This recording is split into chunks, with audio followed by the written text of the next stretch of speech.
So I wanted to talk about this fight, as it seems that it's one that's going to be brewing, possibly building nicely on Sky Sports. It will likely be one of the chief supports on the Dillian Whyte versus Anthony Joshua card on December the 12th. Very likely that card will be pay-per-view, and obviously with the bad blood between Dillian Whyte and Anthony Joshua, it seems that it's going to be a bit of a bad blood focused card, because these two certainly don't like each other. So Chris Eubank Jr. and Spike have been speaking via Twitter, social media, even referring to each other in interviews for quite some time now. Both guys seem extremely confident of getting the win, and it will build to an interesting clash, because these guys are both certainly big characters in the British middleweight scene. Let's start by talking about Chris Eubank Jr. Obviously, Chris Eubank Jr. Had, I guess you could say, a fairly easy route to fighting Billy Joe Saunders. He didn't fight anyone whatsoever that was really in his class, both skill-wise and weight-wise, and he kind of drifted sort of 13-0, 14-0, whatever it was, with relative ease. When he fought Billy Joe Saunders, in my opinion, it was a step up too soon. He hadn't had the real sort of key learning fights that Billy Joe had had. You know, Billy Joe had fought John Ryder. Billy Joe had fought Nick Blackwell. Billy Joe had actually fought Spike O'Sullivan. You know, he'd fought these guys who were undefeated fighters with ambitions of their own and beat them. Chris Eubank Jr. hadn't. And the step up from fighting the Tyon Booths of this world to stepping straight in with Billy Joe Saunders proved simply too much for him. Large deficiencies in his game were exposed. His complete lack of defence, inaccuracy, etc. were exposed in that Billy Joe Saunders fight. Nevertheless, he performed with credit, and despite the fact it was a clear loss in my opinion, he caused Billy Joe some problems, I'd certainly say, and was successful in taking a number of rounds off Billy Joe. He fought well, came on strong in the second half of the fight, and you know, you could score it something like 7-5, something of that nature. So he was competitive. He performed with credit in defeat. He then went on to fight Dmitry Chudinov, an unbeaten opponent, in just a kind of learning fight that would have been useful ahead of Billy Joe, and he performed with much credit, stopping Dmitry Chudinov in the 12th. There were still some causes for concern in that fight, namely some defensive frailty that again shone through, but it was an improved performance. Eubank's an improving fighter. Since then he's been inactive. It's been a number of months since he fought Chudinov, and he's kind of disappeared off the scene. I understand that on October the 24th he's fighting some guy called Jessen. I'll do a video on that when I've had time to research Jessen. But presuming he comes through that, which he's obviously being laid out to do, he will fight Spike O'Sullivan, December the 12th. Spike O'Sullivan is a guy who has been in some big fights. I've actually seen him fight live twice. I saw him fight Billy Joe live. I also saw him fight Matthew Hall live on the David Hay, Derek Chisora undercard at West Ham. Spike has been on a big streak of early knockout wins recently. It's clear that he has some good power. He's knocked out some opponents. He's been fighting in Boston, and he's knocked out a few opponents in the States. He fought on Sky Sports, I think, and knocked out Anthony Fitzgerald in the first round of their fight. He's a big guy at middleweight. He's a powerful guy at middleweight, and he seems to have a good chin. What I would say, having seen Spike box twice in the flesh, I think his boxing technical ability is very limited. Very limited. Billy Joe made him tie his shoelaces when they fought. Billy Joe whitewashed him that night. It was 12-0. Billy Joe's slickness, evasiveness, completely... yeah, that was the dominant factor in that fight. And for me, Billy Joe's skill really negated Spike's activity. Spike's power deemed irrelevant because Billy Joe was just able to sort of avoid his big punches.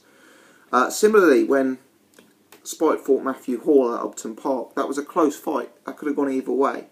I remember being in the crowd that day and thinking Matthew Hall may have edged it even. My point is that if you're a guy with some defensive capability, if you're a guy with some chin and durability, in my eyes, Spike doesn't have too much more to offer except being a massive puncher. Let's put it this way. Chris Eubank gave Billy Joe a lot more problems than Spike O'Sullivan did. A lot more problems than Spike O'Sullivan did. It's clearly not as simple as that. Just because Eubank took 5 rounds off Billy Joe and Spike took none, it doesn't mean that Spike is going to go and lose to Eubank Jr. Obviously, boxing doesn't work that way. As the old adage goes, styles make fights. And there are some intangibles in this fight. But I think it's interesting because they're both guys who are relatively durable from what they've shown so far. They're both guys who are apparently big punchers, although I would say that Spike is certainly the bigger puncher in this matchup. I haven't seen Chris Eubank Jr. knocking people out cold like I've seen Spike doing it. You know, Chris Eubank Jr. has been fighting guys who are welterweights or light middleweights, and he's been stopping them on their feet. Spike is, you know, one-punch knockout kind of guy. So they're both big punchers, they're both durable, they're both big at 160 pounds. You know, when you see these guys on the scale, I know Spike is a shorter bloke, you know, but these are guys who are certainly big at the weight. So it's an interesting fight. You know, they've both got 1 loss on their record, they've got a lot of wins.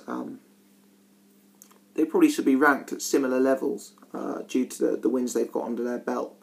Maybe Eubank's slightly higher, he's pulled ahead with a class win over Chudinov. But yeah, I view this as a fairly even fight. My inclination here is to side with Chris Eubank Jr. And I'll tell you why. Spike, for me, is not going to outpoint Eubank Jr. Eubank Jr. is the better boxer. Eubank Jr. has the potential to be the more eye-catching athlete, the way he moves, the hand speed, the combinations, the whole Eubank aura. And I think Spike is somewhat of a one-trick pony. I think when Billy Joe fought Spike, Billy Joe exposed Spike, that Spike has big punching power, but if he can't land it on you, there's little else in his locker. Chris Eubank Jr. I think has slightly more levels. I think he's improving. I don't think Spike is going to be able to land one of his big punches that he did on Anthony Fitzgerald and that he's been doing in the States as easily on Chris Eubank Jr. I think Eubank Jr. is slightly more experienced, slightly better schooled and more athletic. However, I don't rule it out because Eubank Jr.'s main area of concern for me is his defence. He's defensively frail, and if Spike can land on Eubank Jr., he could knock Eubank Jr. out. You know, Eubank Jr. is supposed to have this excellent chin, but has he really fought anyone to show that his chin's that excellent? Yeah, he went 12 against Billy Joe, but Billy Joe's not the biggest puncher in the world. If Spike lands on Eubank Jr., he's live in this fight, and he can knock Eubank Jr. out. Spike, you know, has that potential here. But my thoughts are that this will likely go to points. I think Eubank Jr. is going to use the full size of the ring. I think he's going to be clever, educated, tactical in there. I don't think he's going to be there to be hit. I think Spike will have times of success in this fight, because I do think he'll land on Eubank. I do think he's got a puncher's chance, but I see this one going to points. You know, Eubank's viewed as this big puncher by the casual fans. I don't see that necessarily. It took him 12 rounds to get rid of Chudinov, who was durable but unexceptional. You know, we've seen him go the distance, go 8 rounds with Bradley Price, 7 or 8 rounds with Ty and Booth. Yeah, he's not a Gennady Golovkin style puncher, and Spike's big, tough, and durable. I see this one going 12 rounds. And I'm going to go with Eubank Jr. on points. I think Eubank Jr. is the smarter boxing technician, as I've already said. And I think that he can outbox Spike. I think if Spike can't land early on, it's going to be hard for him to adjust, because I don't think there's that many strings to his bow. And I see him bringing the pressure, charging down Eubank Jr., but I think sometimes Eubank Jr. can find nice punches, sometimes he can find gaps in defence, and I expect him to do that with Spike over and over again as the fight goes late. As I said, I don't think he'll have quite enough to stop Spike, but I'm thinking Eubank Jr. on points at this stage. I'm sure we'll talk about this fight more as the fight builds up. I may change my opinion depending on how Eubank looks in his build-up fight, etc. Right now, I view these guys in similar positions, but I think there's a few more strings to Eubank's bow than there is Spike's. I think Eubank's improving, and I think Eubank's a better technician. I think Spike He's an entertaining fighter, an interesting guy, but I think he's a one-trick pony. And I think Billy Joe really did show the blueprint on how to beat him, and how to beat him with a bit in hand. Let me know your thoughts. How do you see this fight going? Is this one you're looking forward to? Many thanks for watching.